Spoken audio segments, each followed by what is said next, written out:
Coucou les amis de la team Azabache. Écoutez, ce matin on va parler d'un sujet pas top mais je trouve essentiel. Donc on va parler shivering du cheval. Du moins moi je vais vous parler de mon expérience par rapport à mon cheval de 20 ans.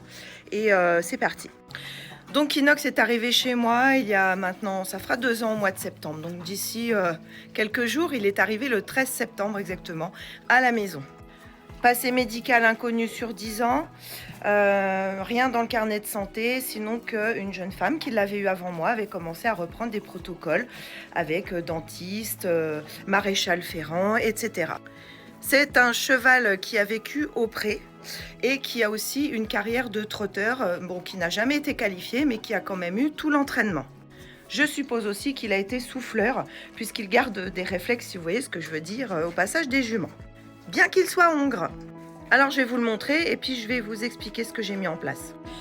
Donc on voit notre Kinox en train de manger. Déjà la tête tout en bas. Donc à quoi consiste le shivering ?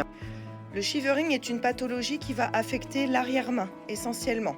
Du moins, moi, pour ce que j'en ai en expérience. Encore une fois, je ne suis pas vétérinaire. J'ai remarqué que mon cheval avait des difficultés lorsqu'il donnait le pied, parce qu'il va le maintenir en l'air, écarté de son corps, comme s'il voulait taper, mais c'est vraiment pas le cas, parce que Kinox est un cheval absolument adorable qui ne tape pas.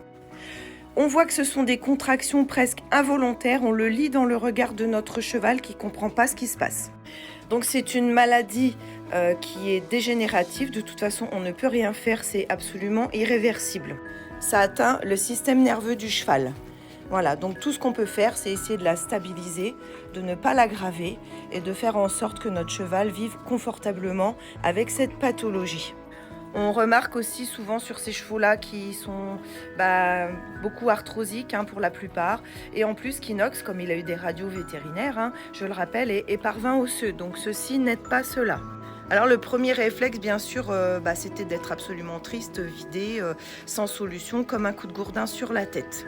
Maintenant, c'est pas de rester prostré qui va aider mon cheval. Donc il a vite fallu que je me ressaisisse. Et comme tout le monde, je suis allée voir sur Facebook, j'ai appelé des vétérinaires, je me suis renseignée et je suis au début de mon enquête que je vous partage. Alors le but, c'est de surtout pas immobiliser son cheval, c'est-à-dire que rajouter une dépression à un cheval qui a l'habitude d'être à l'extérieur, qui a l'habitude d'être travaillé, etc., il ne faut surtout pas stopper la façon dont on s'occupe de lui. Quand je dis la façon, je pense au rythme des séances.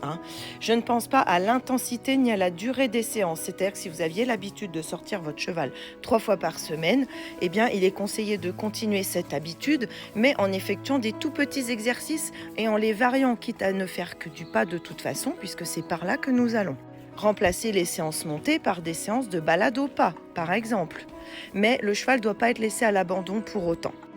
Donc comme papy avait 20 ans, quand je l'ai eu, il avait 18 ans et qui manifestait déjà de l'inconfort au niveau de l'arrière-main, j'avais décidé de ne pas le monter tant que je ne savais pas ce qu'il avait. Mais j'ai remplacé toutes ces séances de monte par déjà un accès à volonté au pré. Donc il vit aussi avec un copain plus jeune que lui. Le voici. Donc avoir un copain plus jeune, ça permet de stimuler et d'obliger en quelque sorte le cheval à se déplacer de façon naturelle, sans intervention humaine. Oui, c'est bien connu, les jeunes équilibrent les vieux équilibrent les jeunes. Moi, je ne peux avoir que 2 chevaux parce qu'après, déjà, je m'en sortirai pas financièrement.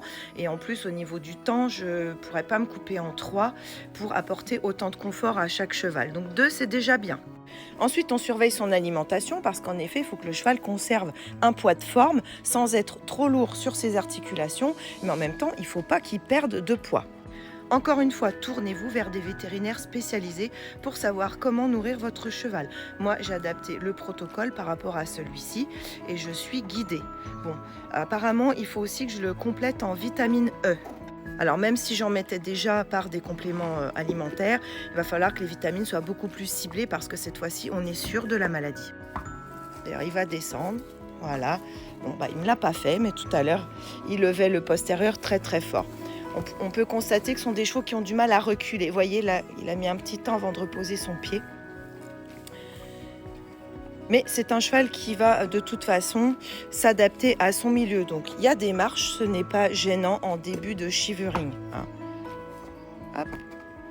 Vous voyez, voilà. Et au moins ça lui fait un exercice. Bien sûr, s'il le souhaite, ici, il y a quand même un chemin plus facile pour accéder aux écuries. Donc lui garantir un accès de marche à volonté. Par exemple, ici, il a un accès sur un pré. Ensuite, l'après-midi, il va aller dans le pré en face. Au niveau du travail, il faut qu'on puisse continuer à leur donner de la souplesse. Donc déjà, moi, je vais commencer par me muscler, mais ça, je l'ai toujours fait par rapport à mes chevaux, à essayer de limiter ma prise de poids ou si je prends du poids, qu'elle soit remplacée par des muscles de façon à être tonique en selle. Travailler dans la décontraction la plus totale, c'est-à-dire que votre cheval doit vraiment être très bien dans sa bouche, il doit bien mâchouiller correctement, vous devez le sentir décontracté et rond sous la selle. Toujours faire des exercices d'échauffement, limiter les courbes. Ce sont des chevaux qui doivent se déplacer essentiellement en ligne droite, donc il faut de grandes courbes pour que le cheval ne puisse pas déclencher de crise de shivering. Ensuite, on remet un protocole, épaule en dedans, au pas, toujours. Maximum le trot, mais au trot, je ne vais pas lui demander de l'épaule en dedans. Non. Mais déjà, maintenir des sessions de jambes, de l'épaule en dedans, quelques appuyés, mais délicats, toujours au pas pour continuer à mobiliser l'arrière-main et à faire en sorte que la souplesse reste avec son cheval. Les jours où on constate que la douleur est plus intense, où l'épaule en dedans passe pas, on n'en fait pas, c'est pas grave. On va partir au pas sur des lignes droites en balade. J'ai remarqué aussi un truc, c'est que Kinox a moins tendance à faire du shivering lorsqu'il mange. Donc je vais profiter des moments pendant lesquels il se nourrit pour lui prendre les postérieurs et pouvoir effectuer les soins sur les postérieurs. Ça tombe bien, il mange 2 fois par jour. Bien sûr, faciliter les exercices qui travaillent la tête en bas au maximum pour garder un dos musclé, une hanche musclée, parce qu'on remarque en effet que les hanches sont démusclées. Je vais vous montrer tout de suite. Vous voyez, on voit clairement une démarcation. Ça, c'est typique du shivering. Ensuite, le cheval a tendance à lever la queue systématiquement quand vous lui prenez un postérieur pour manifester sa douleur. Alors, petite astuce, pour le parage et le curage des pieds, faire comme si vous aviez un Shetland, c'est-à-dire éviter de lui décoller le pied du sol et vraiment curer très très bas. Moi, je le soulève à peine. Des fois, je cure même ses pieds pendant qu'il est au repos. Et quand on lui prend le pied, ne pas tenter de lever la hanche parce que c'est à ce moment-là que la crise se déclenche. Alors le shivering, c'est pas le Harper australien, c'est encore autre chose. Encore une fois, je vous laisse vous reporter à YouTube et tout ce que vous pouvez regarder qui vous expliquera vraiment la différence. Mais en tous les cas, on pense que la même plante est responsable de ces dégradations nerveuses, à savoir la porcelle enracinée et certaines variétés. Regardez comme il est mignon. Certaines variétés, comment on appelle ça déjà ? Oui, certaines variétés de pissenlit. Mais les experts expliquent que de toute façon, il y a d'autres plantes qui viennent se joindre à ces plantes toxiques et qu'elles sont aussi probablement responsables de ces maladies. Donc forcément, ça atteint essentiellement les chevaux au pré. Mais il y a aussi des races de chevaux qui sont prédisposées à ça. J'ai vu le Shire et d'autres races de chevaux. Bon, le trotteur n'en faisait pas partie, mais visiblement, lui, il est atteint par des années de présence au pré, dans une prairie qui n'a pas dû être entretenue. Alors, je précise que nous, on est en début de shivering. Il n'est pas à un stade hyper prononcé, donc c'est le moment de faire vraiment attention. Et cette atteinte est relativement déroutante quand on ne la connaît pas, parce qu'en fait c'est un cheval qui trotte à fond, qui galope à fond, qui joue à fond comme s'il avait 5 ans. Il y a des jours, j'ai l'impression d'avoir un poulain. Je suis constamment obligée de le calmer parce que lui, forcément, il n'est pas conscient de sa douleur. Et maintenant, je comprends. Si c'était une douleur articulaire, ça serait permanent. Donc le cheval serait en permanence en train de lutter. Là, comme ça prend à des moments où même lui s'y attend pas, forcément, il oublie sa douleur. Alors n'hésitez pas à partager vos expériences si vous connaissez ce type de maladie. On va rouvrir à l'étalon pour qu'il puisse aller manger parce que sinon il profite pour aller vider la gamelle du copain, ce qui n'est pas bon. Et puis je vous dis à bientôt, la team Azabache, je vous fais des gros bisous. Donc vous comprenez pourquoi aujourd'hui je fais beaucoup moins de live qu'avant. Allez, bisous!